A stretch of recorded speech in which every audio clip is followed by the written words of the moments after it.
Hey, what's up? And welcome into the Athletic Fantasy Football Podcast. Doing a little Week 5 Sunday pregame chat. Hope you're all out there. I'm sure everyone woke up nice and early to get Falcons and Jets into their eyeballs. That game still going on, and all the rest of the games kicking off an hour from now. Michael Beller, Brandon Funston here with you to talk through any lineup dilemmas that you might have. We'll be here for the next half hour or so don't be shy. Get all your questions into the comment bar wherever you're watching, YouTube, Facebook, Twitter, whatever you're watching us on. Throw those questions in there. We'll get to as many of them as we can over the next half hour or so leading up to kickoff. Funston, how you doing on this Sunday, my friend? I'm just wondering why neither of us were smart enough to put a TV in the backdrop of our shots here. Get the fourth quarter of the Falcons Jets. I've got a. You got a little. You can't something see in front it. of you? I've got a screen over here, but it's not. It's not on. Nothing's on it.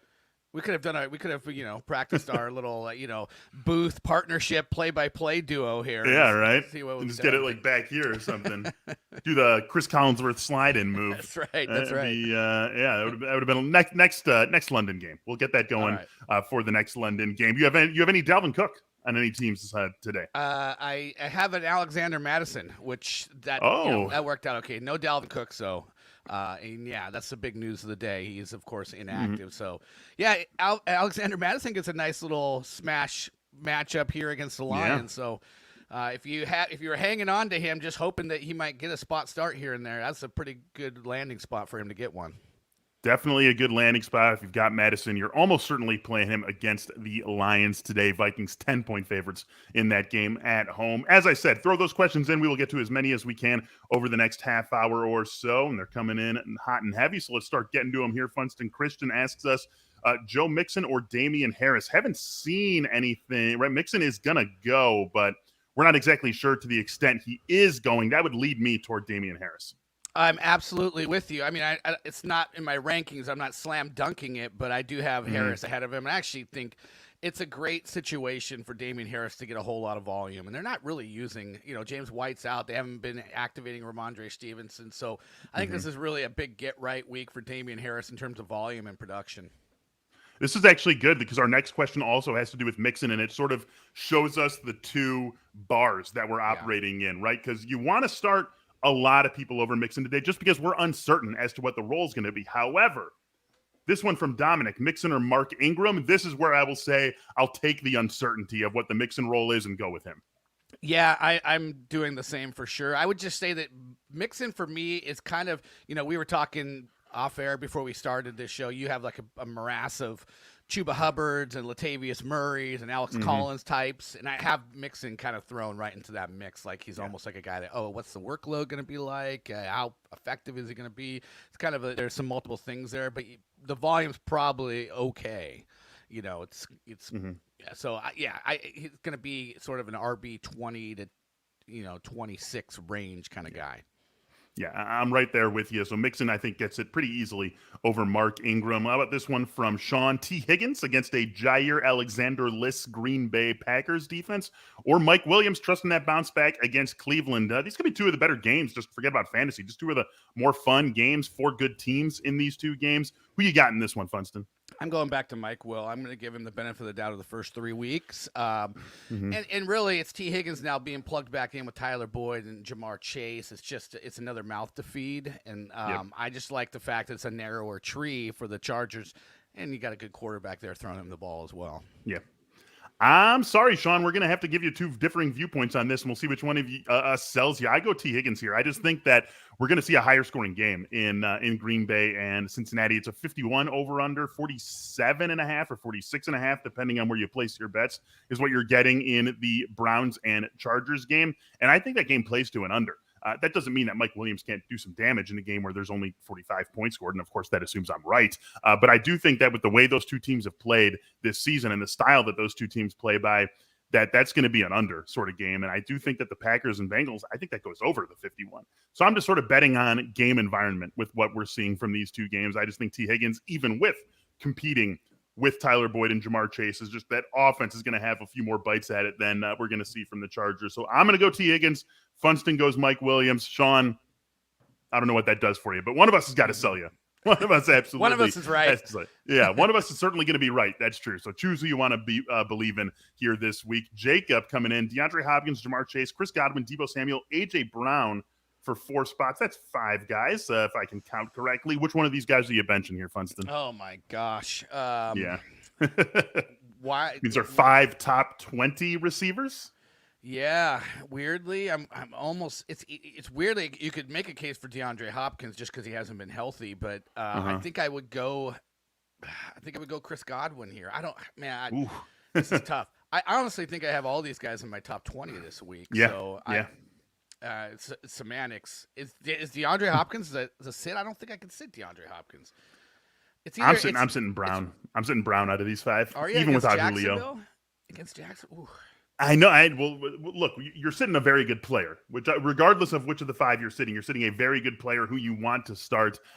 The reason why it's Brown for me, low scoring game, most likely could be a game that Tennessee has in hand early in the second half. And they just, feed Derrick Henry, get Jeremy McNichols involved and just get out of Jacksonville with a win.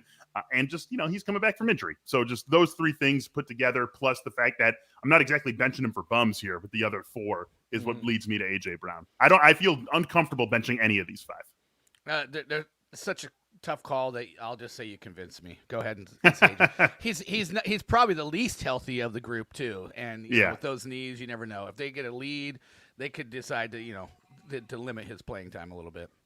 Absolutely. So good problem to have, Jacob, certainly, because you're starting 4 great players, no matter which 4 you end up going with. John Lee, James Robinson, or Jamar Chase. We got a PPR league here, Funston. Yeah, I'm going to go James Robinson. He's just, I think he's averaged 20 touches the last 2 weeks. He's looking like last year's James Robinson. He's getting the volume. He just looks great. And so nothing against Chase. Just think there's a little better TD upside. It's a good matchup against Tennessee. I like Robinson to probably get 20-plus touches again. Yep, I am right there with you. Next one we've got from Eric. We got Clyde Edwards-Helaire or Jacobi Meyers. This is pretty easily CEH for me. Yeah, CEH, 2 really good weeks. This is the highest game on the board, right? And over-under, it's like by far, 56.5. Yeah, so there you go. You want a piece of that. The next highest one is that Packers-Bengals game we talked about at 51. And then you've got the Cowboys and Giants also in that same range. But we're talking nearly a touchdown clear of the next game is Chiefs and Bills on Sunday Night Football. And CEH for the declining snap share is like, too. Yeah, I think I would too. And he's pretty. The declining snap share is not something you like to see, but he's producing with that declining snap share. So sort of if it ain't broke, don't fix it. We're gonna go CEH in this one. Let's go to Zane's question. Zane wants Chase Edmonds or Antonio Gibson in a PPR league. You've got injury questions for both of these guys too, and Edmonds does what he does, but doesn't get anything at the goal line with James Conner and Kyler Murray. It's a tough one to answer. What do you got here, Funston? I think it goes to they're both not 100%. So who's the guy that has more volume on a week in week out basis, and it's who's harder to replace in that offense? Right. You can't just plug J.D. McKissick into being Antonio Gibson. I think you can lean more heavily on James Conner. So give me Antonio Gibson. I mean, you could lean on Rondale Moore to do a little bit of what Chase Edmonds does too, right? And at least as you're setting your lineup for the 1 p.m. Eastern start, Antonio Gibson's playing. Chase Edmonds is most likely playing, but we don't know that for sure until about 90 minutes or 2 hours from now. So I would also take that bird in hand that we have in Antonio Gibson. He would be my play as well. Got Robert Woods joining us here. He did, he already played, so he can come in on a Sunday chat and set his own fantasy lineup. Bobby Tree's asking Corey Davis off to an unfortunate start in half PPR this morning. Looking for ceiling here. Sanders, McKissick, Pirine, and Gainwell. Who you got in this one, Brandon? If it's Emmanuel Sanders, I want Emmanuel Sanders. This guy's been very good, 6+ targets every game, and he's averaging 16.8 yards per catch, which is easily the highest of his career. The secondary for the Chiefs gives up a lot of big plays. If you want ceiling, it's Emmanuel Sanders getting a big play touchdown in this one. How about if it's Miles Sanders, which I'm going to guess it is, considering all the rest of them are running backs? Oh man. Yeah. Well, I guess you could argue that he's still the best ceiling player of this group. He still probably has the ceiling here, doesn't he? McKissick might, especially with Gibson banged up. I was just gonna say that McKissick's probably the one to decide. I would push Pirine out since he's Mixon's Pirine's definitely out, and Gainwell is secondary to Sanders in terms of snap share in that backfield. So Gainwell's got like the old James White ceiling. Like right. like Gainwell's ceiling is catching 8 passes for 100 yards and 2 touchdowns. Because he's not going to do enough of it as a runner.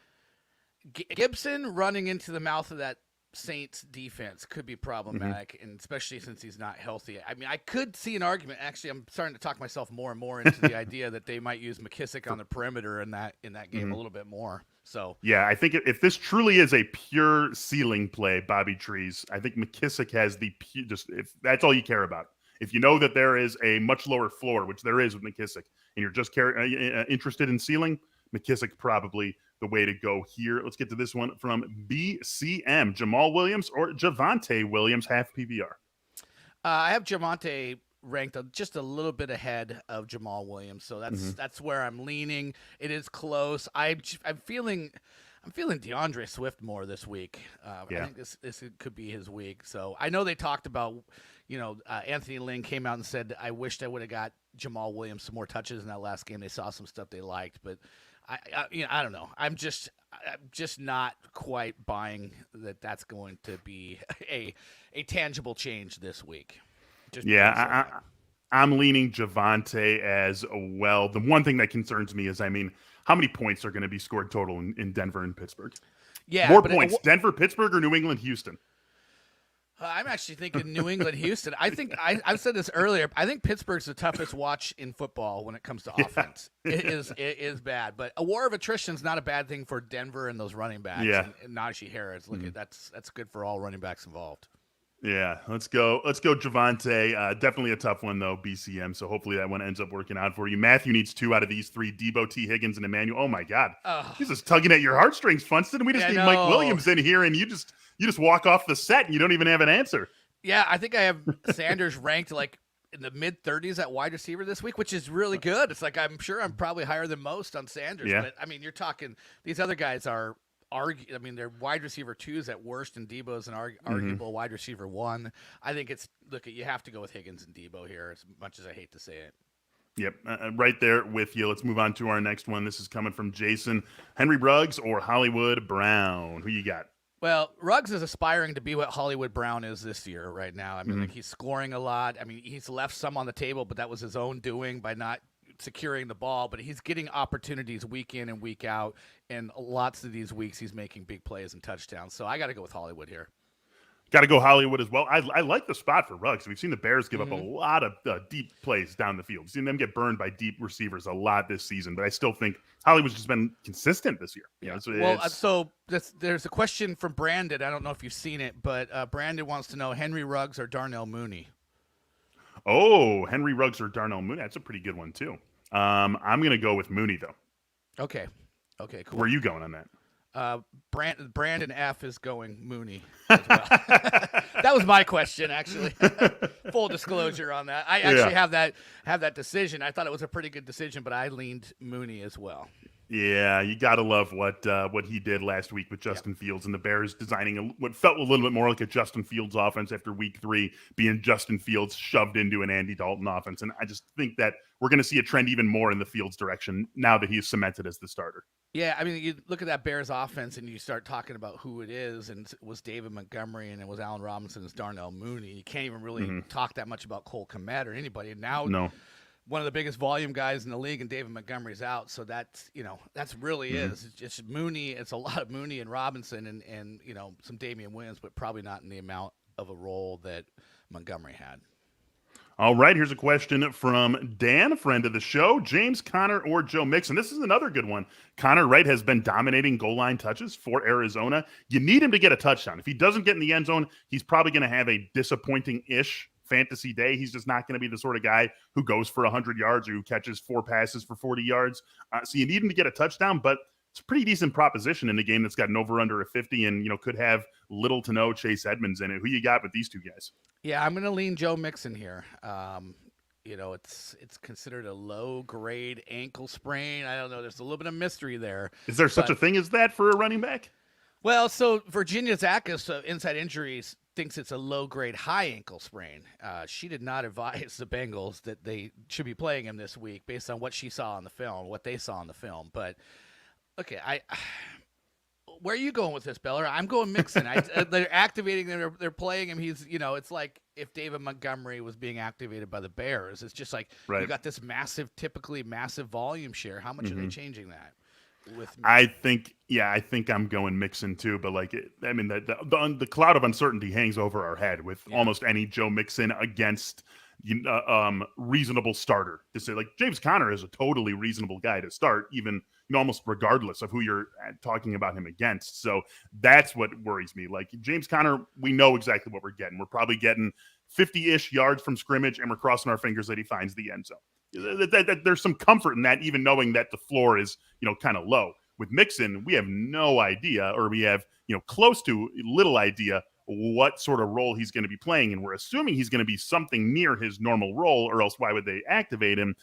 But it's very hard to know. I would lean toward Mixon, but if I felt good about the rest of my team, I would maybe just take the floor of James Conner. So it's not the greatest answer, I suppose, for you, Dan, but it's the way that I would be thinking about it if it were me. So I'm just going to throw out some names and tell you where I have Mixon kind of ranked between. I have Antonio Gibson, Damien Williams, then Joe Mixon, then Chuba Hubbard, Josh Jacobs, Latavius Murray. So that's kind of where I'm at. That's fair. And then Connor's behind all those guys? Connor is like next. I think he's Mixon's 23. I have Connor 27. Yeah. See, so this really comes down to almost like if Connor scores a touchdown, he's better, and if he doesn't, Mixon's better. That's really what this ultimately feels like, and it's why it's always a big headache dealing with the running backs in this range of the rankings. DJ is dealing with a situation where he's got no George Kittle. Start Kmet. DJ, without knowing the rest of the options, I would say that I would probably look in another direction. Kmet just hasn't really had much of a role in Chicago's offense. He's cross your fingers and hope for a touchdown sort of tight end. I would look for other options. Dalton Schultz is someone who I would probably rather start than him. Mike Gesicki is someone who I would rather start than Cole Kmet. But Kmet's, I suppose, if you're really just scraping the bottom of the barrel, Kmet's a fine guy to lean on. Max Williams, I'd probably start over Kmet this week. Yeah, he's had in Arizona. Max Williams, even Dan Arnold is intriguing to me. Coming over there and getting a couple catches right out of like 3 or 4 days after being traded.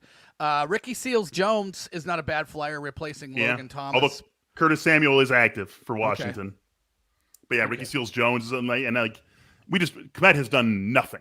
He's done nothing. He's had barely a role to speak of. The entire tight end group for Chicago has had basically no role in the passing game. So it's hard for me to get behind him. I would probably look in another direction, DJ. Let's go to this question from John. We got 2 out of 3, Shenault, Ruggs, and Claypool, half PPR. I'll go with Shenault, and I'll go with Claypool. I know Claypool is not 100%, but James Washington ruled out.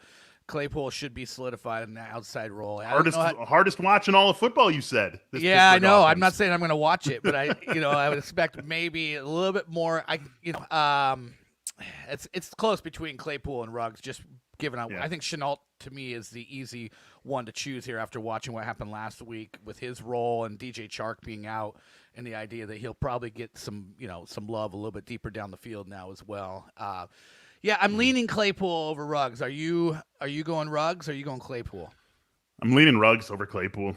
Okay. I think back to the issues that the Bears have had defending receivers who can take the top off. We saw it in week 1 against the Rams. That was Van Jefferson who had the long touchdown. Week 2 against the Bengals, it was Jamar Chase who had like a 45 or 50-yard touchdown against them.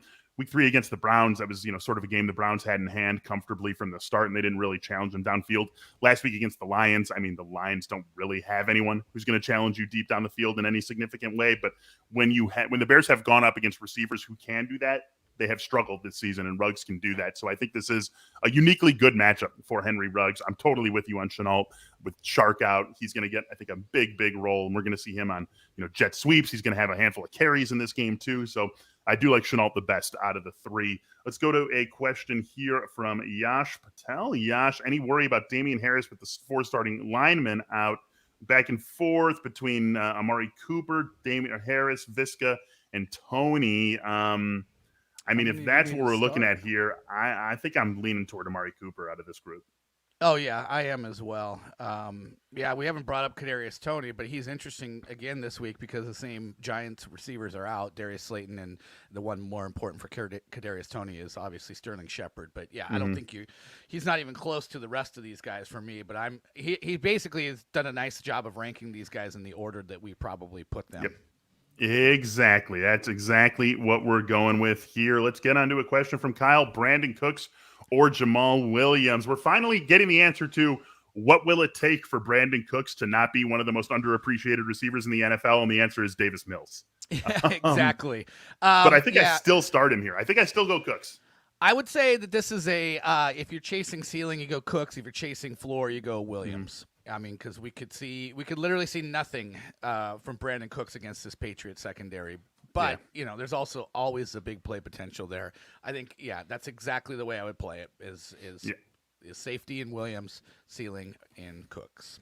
I think that is a fair way to play it for sure. Let's go to another question here. Good quarterback question from Dan. Darnold or Joe Burrow? I'm going Joe Burrow.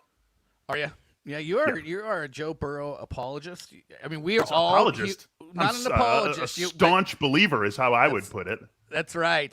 We were all on our Jake, you and I. We've all been Joe Burrow fans, but you're the biggest of the group. I'm going Darnold by the ever slightest of margins. I have Darnold 17 and I have Joe Burrow 19. So I don't know. I think Packers Bengals is a high scoring game. I think Packers Bengals is the second highest scoring game of the week behind the Bills and Chiefs. I think that's what it goes down as. Well, my Burrow has he's got 2 touchdowns, I believe, in every game, which is nice. But the yards was low until last week against the Jaguars, and I didn't think until the fourth quarter, I didn't think Joe Burrow looked good at all. And then he padded a bunch of numbers late, so it could be just a little bit of recency bias and visually watching a whole lot of Joe Burrow and just kind of being about it. Who have they played this year? Right, they played Jacksonville. That's a low volume game. They played the Bears. That was a low volume game. They played Minnesota. That was a 27-24 game in overtime. He only had 27 attempts in that game.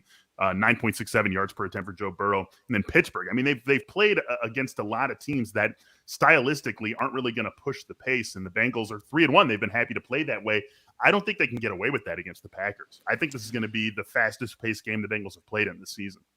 Well, I mean, I guess the other thing that weigh in there is they don't have a usual kind of Joe Mixon, where if the game's competitive, they can just lean on Mixon for heavy volume. So unless they want to just bring Samaje Perine in and still use the same amount of volume in the backfield, just distribute it a little bit more. So we'll see. Yeah. Our buddy Nando on a show earlier this week was calling him Sam Perine. And I was like, is that a thing that I've missed, or did you just make that up, Nando? He totally made that up. No one calls him Sam Perine. Sam Perine. Never heard that one. Not even Dalton's his mother. got one, right? Not even close. Galladay or Jalen Waddle? What do you got for Dalton? Ooh, this is pretty good. I actually going a non-PPR, give me Galladay.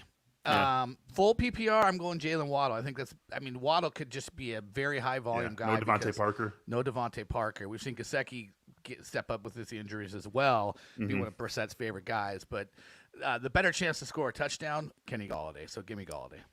High-scoring game potential, too, in the Giants and the Cowboys. So I'm going to go with Galladay also. Let's get a couple more here, Funston, before we sign off for the morning. Cheyenne wants Latavius Murray or a less than 100% Joe Mixon, another guy in that exact same range that we're talking about, that morass of RB23 to RB29. Yep, and I think I just said it just a few minutes ago. Murray was right after my run of running backs. The couple that before Mixon, Murray came just after Mixon for me. So, I'm gonna have to go Mixon here.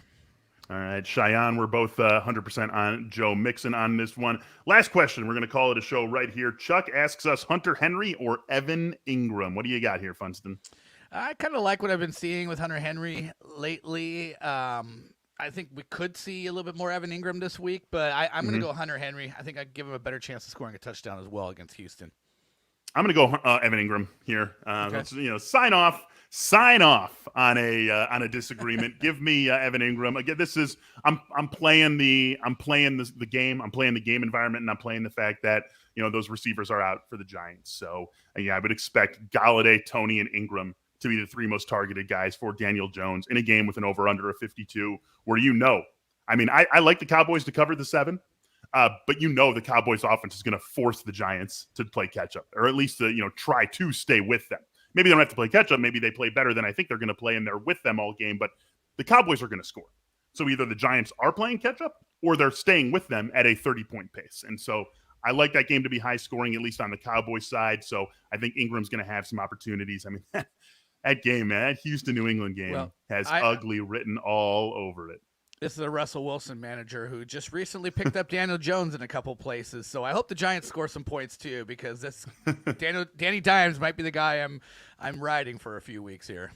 Really quick, let's get one more in before we sign off, because I like this one. Antonio Brown or Marvin Jones? Again, I think I'm going to lean Marvin Jones with DJ Chark out. He's, Chark and Marvin Jones seem like the best kind of touchdown upside guys in that offense with no DJ Chark. I just feel like that's just going to up the odds for Marvin Jones, or lower the odds for Marvin Jones to find the end zone. Yeah, I'm going to go Marvin Jones in this one as well. 9 targets, 11 targets, 8 targets the first 3 games of the season. Last week, we can give him a pass. Do think he's back up in that 8 to 12 target range today. So give me Marvin Jones in this one. And that's going to do it for us here this morning. Thanks, everyone who's been watching YouTube, Twitter, Facebook, wherever you've been with us. We thank you very much. And hey, kickoff of the early games just around the corner here. So go get those lineups set, get ready, get whatever you got to get set, and then sit back, kick back, and enjoy some games. And hey, let's all go out there and get some W's today. We'll talk to you later.